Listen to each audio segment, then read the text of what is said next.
آپ پسند کریں گے آپ کا بیٹا قرآن حفظ کرے، پھر آپ اس قرآن کی حفظ کی اگر تراویح پڑھا ہے اور اس قرآن والے بچے کے لیے آپ کھڑے ہو جائیں، چونکہ میرے بیٹے نے تراویح میں قرآن پڑھا ہے لہذا چندہ جمع کر لو، میں نے اس کو سوٹ دینا، آپ کریں گے؟ تو اس حافظ کے لیے آپ ایسا کیوں کرتے ہیں؟ ویسے کوئی دے دے بغیر اس کے تو کوئی حرج نہیں، میں اس کا انکار نہیں کرتا، لیکن جو طریقہ اڈاپٹ کیا گیا ہے اس معاشرے کے اندر، ذلیل کر کے رکھ دیا ہے اہل علم کو، نکاح پہ پیسے، وہ بھی کوئی حرام نہیں، میں انکار نہیں کرتا، آپ کو آگے پیچھے چیزیں کیوں نہیں یاد آتی ہیں؟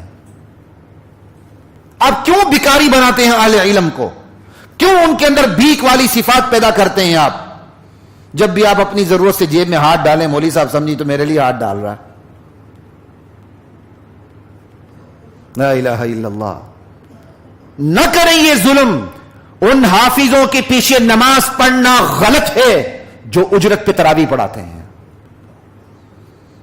ان حافظوں کے پیچھے نماز پڑھنا غلط ہے جو اتنی تیز پڑھاتے ہیں کہ جن کے الفاظ کی آپ کو سمجھ ہی نہ آئے، یعلمون تعلمون اللہ اکبر، وہ قرآن ہے کہ کیا ہے؟ کلام الملوک ملوک الکلام، اللہ بادشاہ کا کلام، اور اس کے ساتھ ہم یہ سلوک کر رہے ہیں، اور ظالم حافظ کرتا ہے یہ سلوک، اور پیچھے والے اس سے بھی بڑے ظالم ہوتے ہیں، اگر یہ جلدی نہ پڑھے اس کے پیچھے پڑ جاتے ہیں۔ جس کے پیچھے نماز پڑھ رہے ہو خدا کے بندو، اس کا تو خیال کرو، اس کی عزت تو تمہارے دل میں ہونی چاہیے۔ آپ چاہتے ہیں 20 رکعت 20 تراویح 20 منٹ میں بھی پڑھ لیں، وتر بھی پڑھ لیں، سب کچھ پڑھ لیں، سارا کچھ ہضم کر جائیں، خدا کے لیے ظلم اپنے آپ پر نہ کریں۔ آپ حافظ قرآن پہ ظلم نہیں کر رہے ہیں، اپنے آپ پہ ظلم کر رہے ہیں، اور وہ حافظ جو آگے دوڑ پیچھے چھوڑ لگا کرتے ہیں وہ کسی اور پہ ظلم نہیں کر رہے ہیں، اپنے آپ پہ ظلم کر رہے ہیں، اپنے آپ کو دھوکہ دے رہے ہیں۔ ایسے حافظوں کے پیچھے نماز پڑھنا مکروہ تحریمی ہے جو اجرت لے کے نماز پڑھا ہے، جو پیسے لے اس کے بغیر تراویح نہ پڑھا ہے۔ اپنی عبادات کی خود حفاظت کیا کریں۔ احل لکم لیلۃ الصیام الرفث الی نسائکم ہن لباس لکم وانتم لباس لہن، اللہ تعالیٰ نے تمہارے لیے حلال کر دیا ہے عورتوں کے پاس جانا رات کے اوقات میں،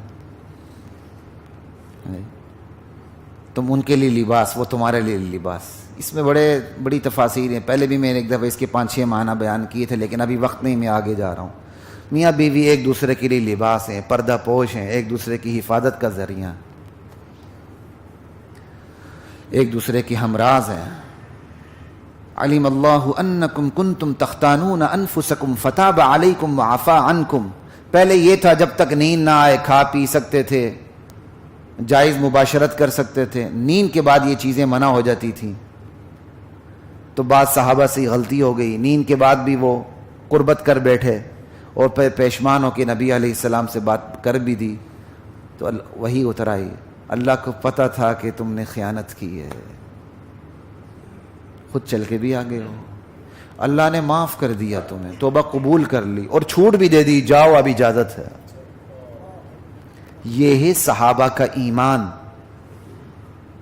لغزش ہو گئی، بارگاہ نبوت میں حاضری دی، اپنی غلطی بھی بتا دی، معاف کرنے والے نے نہ صرف غلطی معاف کر دی بلکہ کہا آئندہ کے لیے غلطی نہیں، جائز کام ہے۔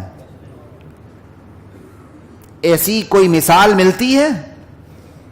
یہ ہے ایمان صحابہ کا، رضی اللہ عنہم ورضوا عنہ، یہ ڈگری انہیں اوپر سے اتری ہے ان کے لیے، کہ پہلے اگر سو جائیں، سونے کے بعد کھانا پینا جمع کرنا حرام، تو سونے کے بعد بھی ایک آدھ صحابی قربت کر بیٹھے، پریشان ہو کے نبی علیہ السلام کے پاس آئے، اوپر سے وہی اتری، غلطی معاف بھی ہو گئی، کہا آئندہ یہ غلطی نہیں، اب یہ ناجائز جو کام تھا اب جائز ہو گیا، اب ویلڈ ہے، جا سکتے ہو رات کے اوقات میں اپنی عورتوں کے پاس۔ علم اللہ انکم کنتم تختانون انفسکم فتاب علیکم وعفا عنکم فالآن باشروہن وابتغوا ما کتب اللہ لکم، اب جا سکتے ہو، لیکن جانے کا مقصد بھی کوئی ہونا چاہیے، اللہ نے جو تمہاری تقدیر میں اولاد لکھی ہے تو اس کے حصول کے لیے جایا کرو، تالے نہ لگایا کرو۔ یہ تالے لگانے سے انسان اور حیوان میں فرق مٹ جاتا ہے، یہ بات یاد رکھیے. اگرچہ حیوان بھی اولاد کی تمنا میں ہوتا ہے، کتا تک کتیا کی حفاظت کرتا ہے، اسے پتا ہوتا ہے اس سے میری اولاد جنم لینی ہے. صرف خنزیر نہیں کرتا، بڑا بغیرت جانور ہے. یہی وجہ ہے کہ جو اس خنزیر کو کھاتے ہیں ان کے اندر بھی یہ بغیرتی پھر آ جاتی ہے. یہ جو نائٹ کلب کھلتے ہیں یہ اسی خنزیر کے نتائج ہیں. فالآن باشروهن وابتغوا ما كتب الله لكم وكلوا واشربوا حتى يتبين لكم الخيط الابيض من الخيط الاسود من الفجر. کھاؤ پیو کب تک؟ جب تک صبح صادق کی سفید داری رات کی سیاہ داری سے بالکل نمایاں نہیں ہو جاتی، اس وقت تک تمہیں کھانے کی اجازت ہے. ثم اتموا الصيام الى الليل، پھر رات تک تم نے روزہ رکھنا ہے. بھئی ہم تو مغرب تک رکھتے ہیں. بھئی اسلام میں غروب آفتاب کے بعد رات شروع ہو جاتی ہے، ہماری رات 12 بجے سے شروع نہیں ہوتی.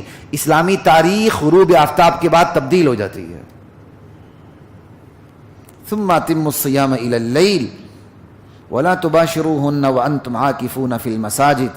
ہاں اگر تم اعتکاف میں بیٹھے ہو تو پھر عورتوں کے پاس نہ جانا نہیں ہے مباشرت کے لیے. تلک حدود اللہ، یہ اللہ کی باندھی ہوئی حدیں ہیں، یہ اللہ کے قوانین اور ضابطے ہیں، ان کے قریب بھی نہیں پھٹکنا. یہ نہیں کہ تجاوز نہیں کرنا، تجاوز کرنے کی نیت سے قریب بھی نہیں پھٹکنا. جس چیز سے روکا ہو بندہ اس کے قریب قریب جائے تو سرحد پار کر جاتے ہیں. غلطی سے سرحد پار ہوتی ہے نا سرحدات پہ، کیوں ہوتی ہے؟ اس کے قریب قریب جاتے ہیں، جب قریب قریب جاتے ہیں بے خیالی میں سرحد پار کر جاتے ہیں. یہاں بھی روکا گیا ہے، یہ اللہ کی باندھی ہوئی حدیں ہیں، ان کے قریب بھی نہیں جانا. قریب جاؤ گے تو دوسری طرف معصیت میں تم اچانک چلے جاؤ گے. کذالک یبین اللہ آیاتہ للناس لعلہم یتقون. اللہ اپنی آیات تم پر اسی طرح واضح کرتا ہے تاکہ تمہارے اندر تقوی بیدار ہو جائے. اب آخری 2 آیات ہیں، اس پہ میں بات کو ختم کرنے لگا ہوں. وَلَا تَأْكُلُوا أَمْوَالَكُمْ بَيْنَكُمْ بِالْبَاطِلِ. یہ روزے والی آیات جا رہی ہیں، اس کے ساتھ ہی متصل. اب یہ روزے کی آیات ختم ہو گئی، اب متصل کیا کہا جا رہا ہے سنیے. ایک دوسرے کا مال ناجائز طریقے سے نہیں کھانا. تو روزہ کیا ہے؟ جائز مال سے، جائز کھانے پینے سے، جائز نفسانی خواہشات سے رکنے کا نام روزہ ہے. اس تربیت سے گزار کے کہا اب ناجائز نہیں کھانا. یعنی اللہ تعالیٰ نے ناجائز کاموں سے روکنے کے لیے طریقہ کار اختیار کیا کیا؟ جائز کاموں سے روک دیا. جائز کاموں سے روک کے ناجائز کاموں سے روکنے کی تربیت پیدا کر دی. وہ بندہ جو رمضان میں جائز کھانے پینے سے رکے گا کہ جو باقی اوقات میں جائز ہیں، صرف دن کے محدود وقت میں صبح صادق سے لے کر غروب آفتاب تک ناجائز ہے، بس باقی تو اپنی نیچرلی وہ چیز جائز ہے. اللہ تعالیٰ نے اس سے روک کے اتنی اللہ تعالیٰ بندے کے اندر وہ کیفیت بیدار کر دیتے ہیں کہ بعد میں بندہ ناجائز چیزوں سے رکتا ہے. اور واقعی لاجیکل بات بھی ہے، جو اللہ کے لیے حلال سے رکے وہ اللہ کے لیے حرام سے نہیں رکے گا، ضرور رکے گا. جو اللہ کے لیے حلال سے رکے وہ اللہ کے لیے حرام سے بھی رکے گا. یہی وجہ ہے جہاں قرآن کی یہ آیت ختم ہو رہی روزے کی، وہاں معاً بعد متصل جو آیت ہے اس میں حرام سے روکا گیا ہے. وَلَا تَأْكُلُوا أَمْوَالَكُمْ بَيْنَكُمْ بِالْبَاطِلِ. ایک دوسرے کا مال ناجائز طریقے سے نہیں کھانا، ناحق نہیں کھانا. وَتُدْلُوا بِهَا إِلَى الْحُكَّامِ لِتَأْكُلُوا فَرِيقًا مِّنْ أَمْوَالِ النَّاسِ بِالْإِثْمِ وَأَنْتُمْ تَعْلَمُونَ. اور حکام کے ہاں عدالتوں میں تم نے ایسے مقدمات بھی نہیں اٹھانے ہیں کہ تم مقدمہ اٹھا کے کسی کا مال ناجائز کھا لو. تمہیں پتہ ہے مدعا علی کی تو ملکیت تو ہے لیکن اس بیچارے کے پاس ملکیت کا ثبوت نہیں ہے، یا کوئی ایسی فائل میں گڑبڑ ہے، اونچ نیچ ہے، لیکن تمہیں پتہ ہے مدعا علی برحق. اب تم اس کے خلاف مدعی بن کر عدالت میں چلے جاتے ہو. عدالت نے تو روداد مقدمات کو دیکھ کے، دستاویز کو دیکھ کے فیصلہ کرنا ہے. وہ دستاویز تمہارے ہاتھ میں آ چکی ہیں، تم اس دستاویز کی مدد سے عدالت کو اندھیرے میں رکھ کر اپنے حق میں فیصلہ کروا دیتے ہو. کیوں؟ عدالت کو دل کی گہرائیوں کا پتہ نہیں. عدالت ظاہر پہ فیصلہ کرتی ہے اور تم جا کے ظاہر کا فیصلہ اپنے حق میں لے لیتے ہو. اللہ کے ہاں یہ تم ظلم کرو گے. ایک ترجمہ. دوسرا ترجمہ یہ ہے حکام کو رشوت نہ دیا کرو. سمجھ آئی؟ تاکہ تم رشوت دے کے کسی کا مال خود کھا لو۔ نبی علیہ السلام کی مبارک حدیث بھی ہے کہ تم میرے پاس کوئی مقدمہ لے کے آؤ اور تمہارے پاس تم میں سے کوئی چرب زبان ہو، وہ اپنی چرب زبانی سے میرے سامنے اپنی بات کھول کے بیان کر دے اور میں لا علمی میں اس کی چرب زبانی کو اس کو دیکھتے ہوئے اس کے حق میں فیصلہ کر دوں، اور حقیقت میں اگر وہ اس کا حقدار نہیں ہے تو وہ آگ کا مستحق ہے۔ مفہوم ہے یہ حدیث کا، آسان نہیں ہے۔ اس لیے یہ نہیں کسی کے پاس سند نہیں ہے، ثبوت نہیں ہے تو آپ اس کے خلاف عدالت میں چلے جائیں۔ عدالت کا فیصلے کا مطلب یہ نہیں ہے کہ شریعت میں بھی وہ چیز جائز ہو گئی۔ ہاں، عدالت کا فیصلہ صحیح ہے اور مدعی بھی صحیح گیا ہے اور مدعی بھی صحیح گئے ہیں، پھر تو کوئی گنجائش ہوتی ہے، لیکن عدالت نے تو فیصلہ ظاہر پہ کرنا ہے، اور ظاہر جس کا حق ہے اس کے پاس ثبوت نہیں ہے، آپ اس کے خلاف جا کے اس کی جگہ سے ہٹا دیتے ہیں، اس کے مال سے ہٹا دیتے ہیں، اس کے حق سے اس کو ہٹا دیتے ہیں، اور بہت تسلی سے بیٹھتے ہیں چونکہ عدالت نے فیصلہ کر دیا، اب یہ چیز میرے لیے قانونی ہے۔ اللہ کے نظر میں وہ قانونی نہیں ہوگی، کیونکہ عدالت میں بھی جو لوگ بیٹھے ہیں وہ انسان بیٹھے ہیں، وہ آپ کے دل کی گہرائیوں سے واقف نہیں ہیں، وہ تو مجبور ہیں، انہوں نے روداد مقدمے کو جیسا ہے اس کو دیکھ کر فیصلہ کرنا۔